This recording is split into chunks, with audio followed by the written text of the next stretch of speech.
you're passionate about transforming retail operations and improving performance, plus you're accountable for key change projects and programs in your company, then you're in the right place. Welcome to the Retail Transformation Show with me, Oliver Banks.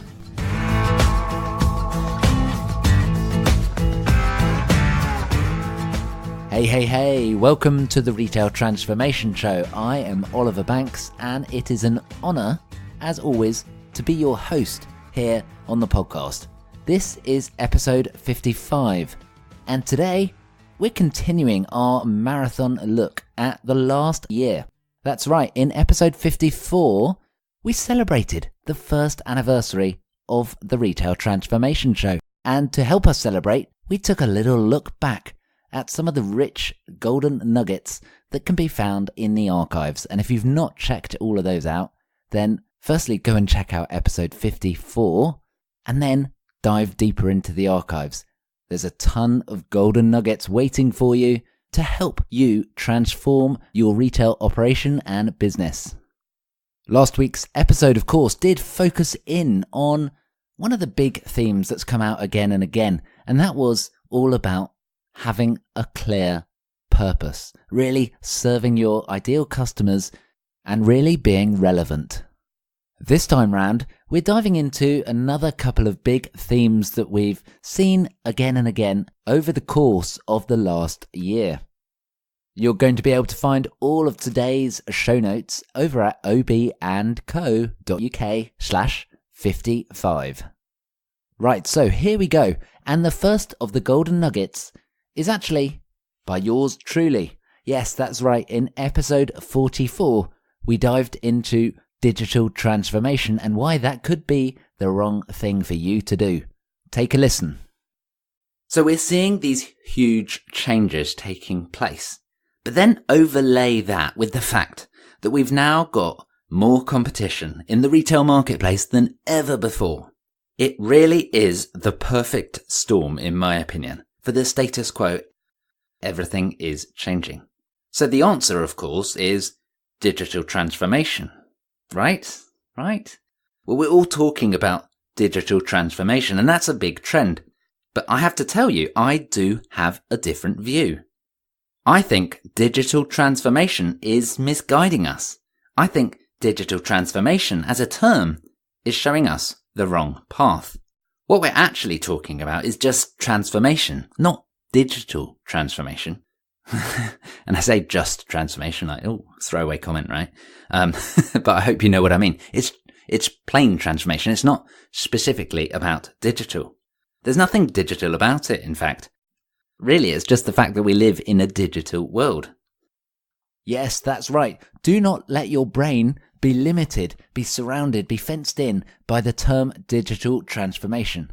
Our changing and challenging retail landscape does not just require digital aspects of transformation, it requires many other different aspects. In fact, in episode 53, we took a look, a really long, detailed, epic look, in fact, at all of the different types of transformation that could be right for you. And let me tell you, it's not just about digital stuff. We just live in a digital world. So do check out episode 44, where I was exploring that term, digital transformation, and you must take a little listen, or a long listen actually, to episode 53, which has been termed a mini retail MBA, which I kind of like. So do go and check that one out, and I hope you enjoy it. The next golden nugget is from episode 47, where I caught up with Poppy Mickleborough from the Retail Week team. Take a listen. We're seeing a real shift of moving to partnerships between retail companies and tech companies, and actually everyone going back to what they're really great at. And I think for a while you saw retailers trying to build all of that digital talent in-house and trying to build all the technology.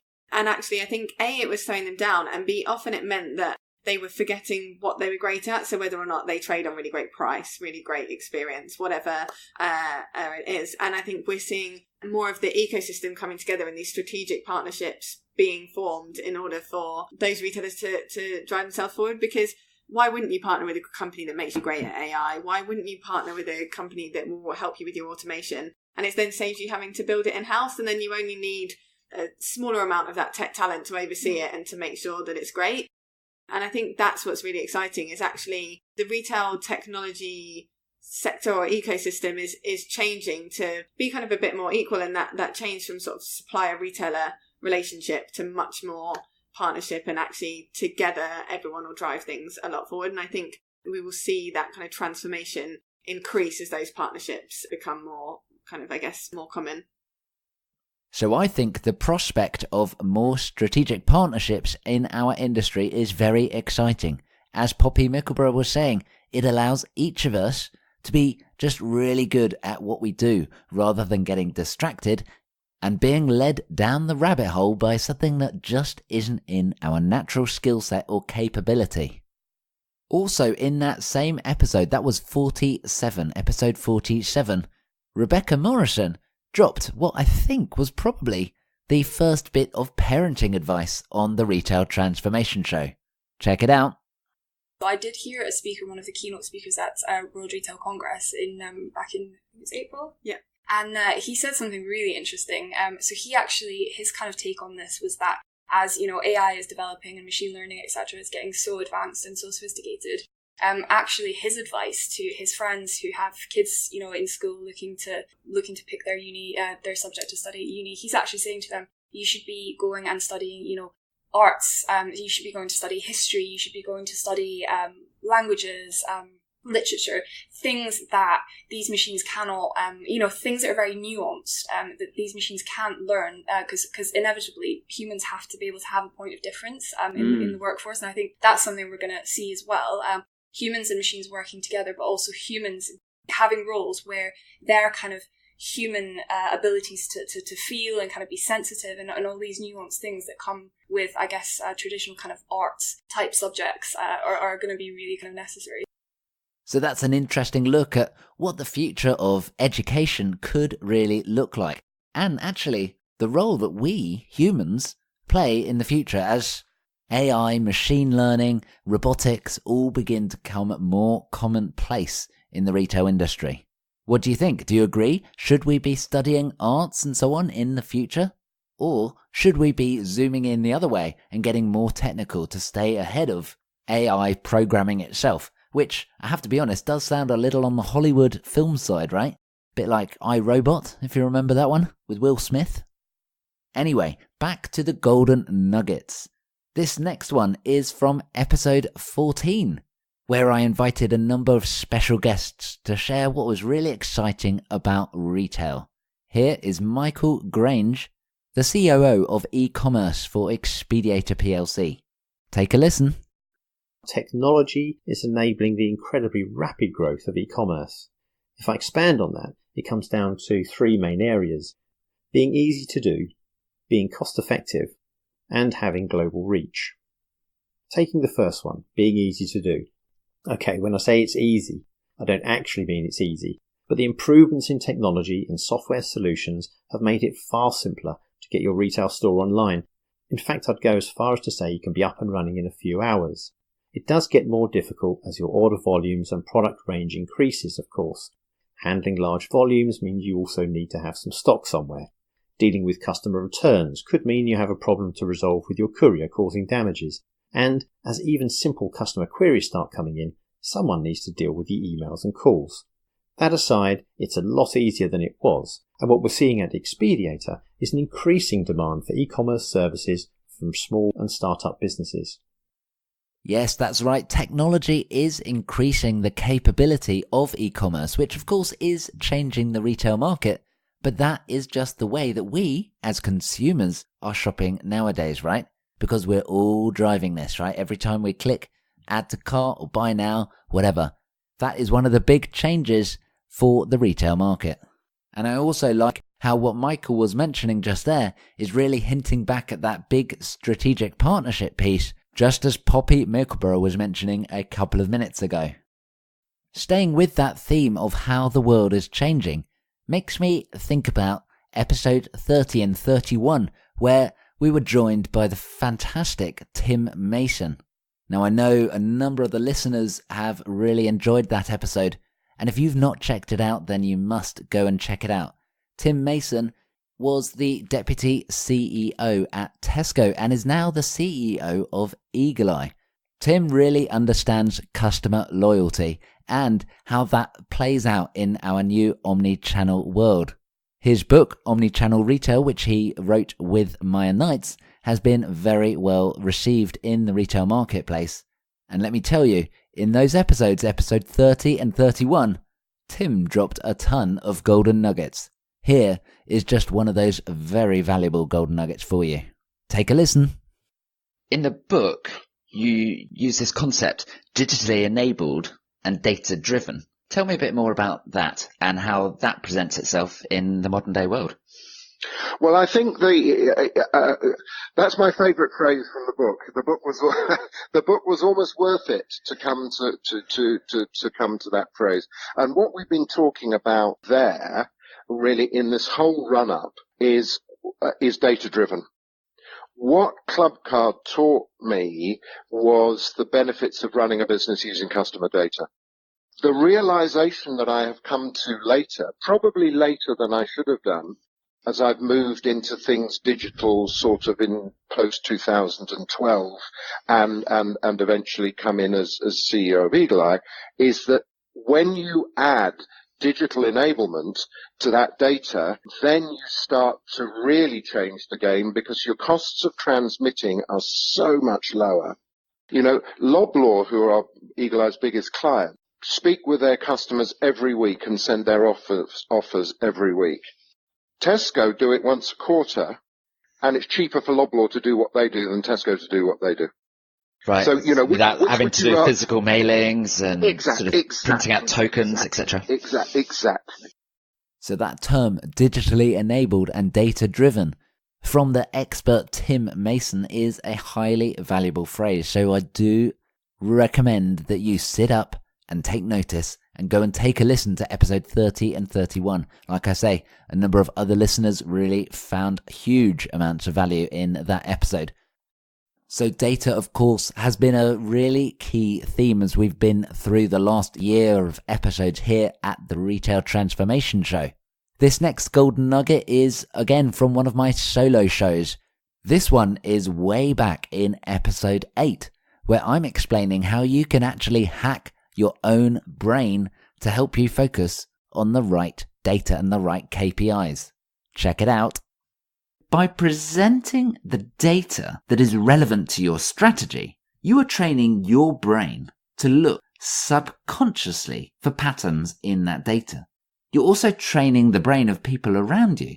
Now let me go into this. It's all about what's called the reticular activating system, which is part of your brain. You're absorbing millions of bits of information about what you see, about what you hear, about what you feel. So you're absorbing all these millions of bits of information, and it filters out what is important and what is not. Now, if you focus on one set of data regularly, repeatedly, you are training your brain, you are training your reticular activating system to look out for patterns, to look out for opportunities.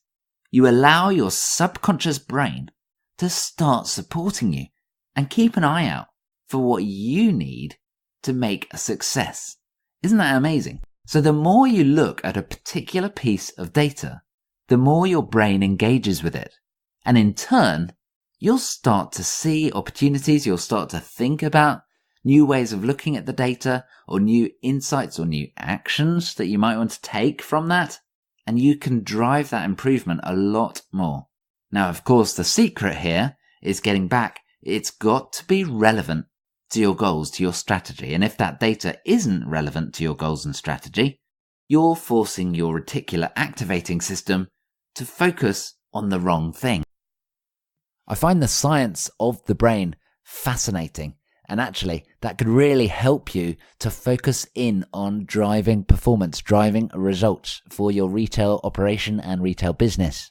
Sticking with that theme of KPIs, here is Andrew Busby, the founder and CEO of Retail Reflections and one of the top 20 retail influencers in the world.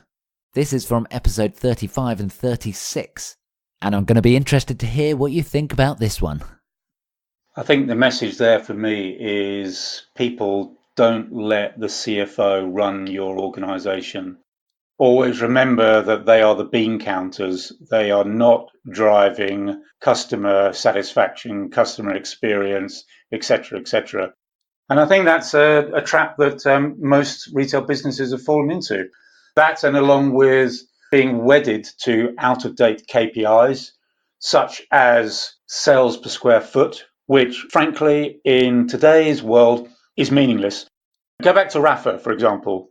I don't know this for a fact, but I'll be very surprised if they measure sales per square foot, because they invite these sweaty, lycra-clad, middle-aged men into their clubhouses to have a coffee. Such nice visuals there.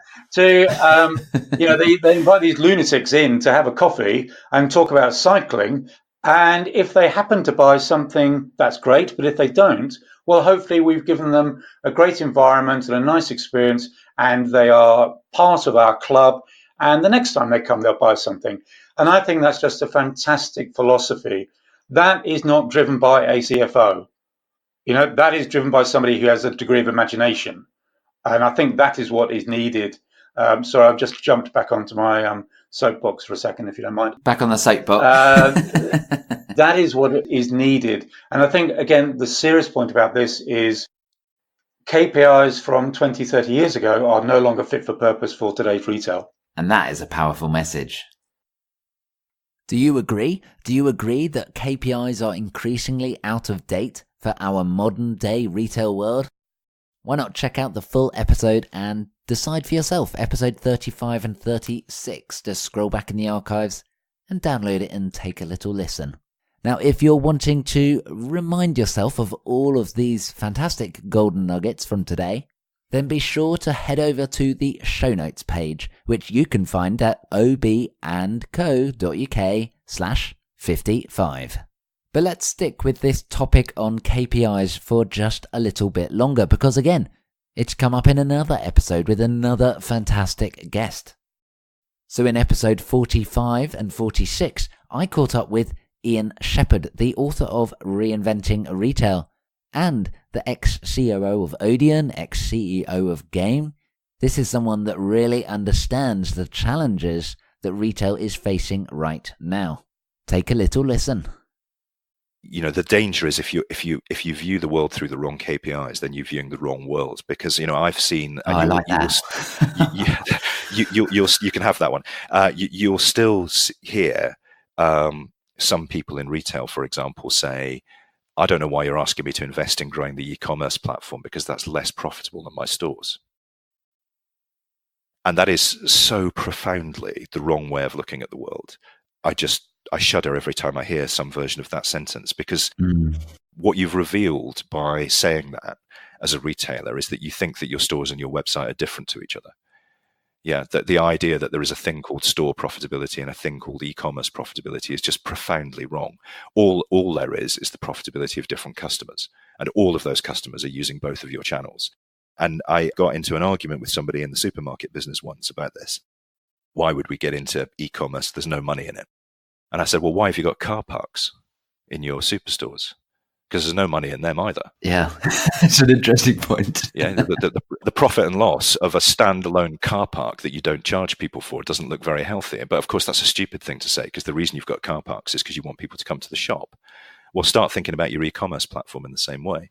So as long as the answer wasn't good idea, Ian, we should start charging for car parking. For car park. Well, that stranger things have happened. But that sort of so if step one was look at the skills around the table and make sure you're comfortable and experienced with some of the things that you're talking about. Step two then is be really attentive to what you measure. I talk a lot in the book about Net Promoter Score. I'm a very passionate advocate of having a customer-centric measure front and center in terms of the way you hold your business to account, whether that's Net Promoter Score or some other measure, but something that gets people talking about the customer experience that you're delivering, I think is really important, alongside some of those measures of kind of customer profitability that having good customer data allows you to have. So change what you measure, because of course people will tend to do the things that get them a good score on what the business is measuring. So that's an important second step.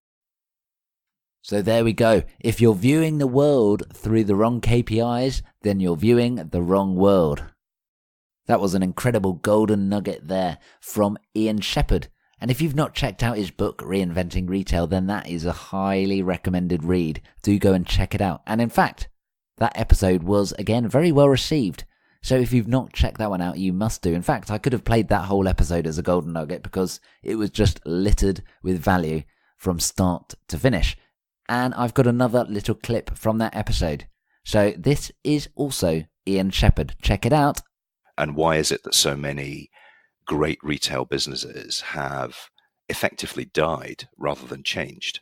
And so really for, the retail leaders listening to this and reading the book to kind of, just get under the skin of how difficult it is to make this kind of reinventive, transformative change happen in a business and face into that, because that's the reality. I've experienced that, myself in businesses that I've been in, the difficulty of getting change to happen. And many of your regular listeners here will be nodding along, I think, and thinking, yeah, that's actually the hard bit in a sense.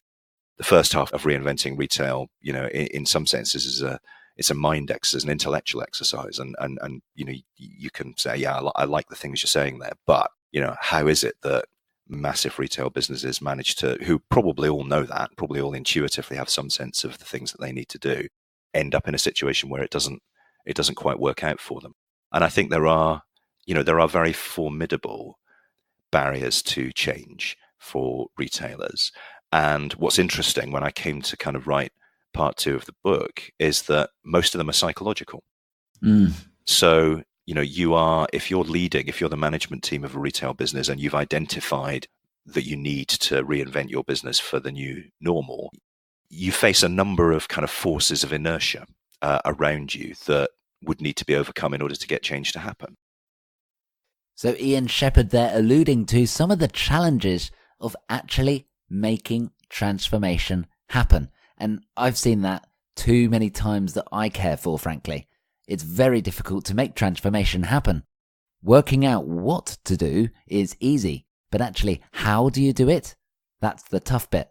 And actually, I've put together my transformation trifecta, which looks at some of the big barriers, 3 big barriers in fact, and helps you diagnose exactly what could be going wrong and gives you some action. So you can download a copy of that transformation trifecta over at ob&co.uk/55, and you get to sign up for my weekly retail transformation briefings to ensure that you stay up to date with the latest goings on and the latest innovations in the whole world of retail.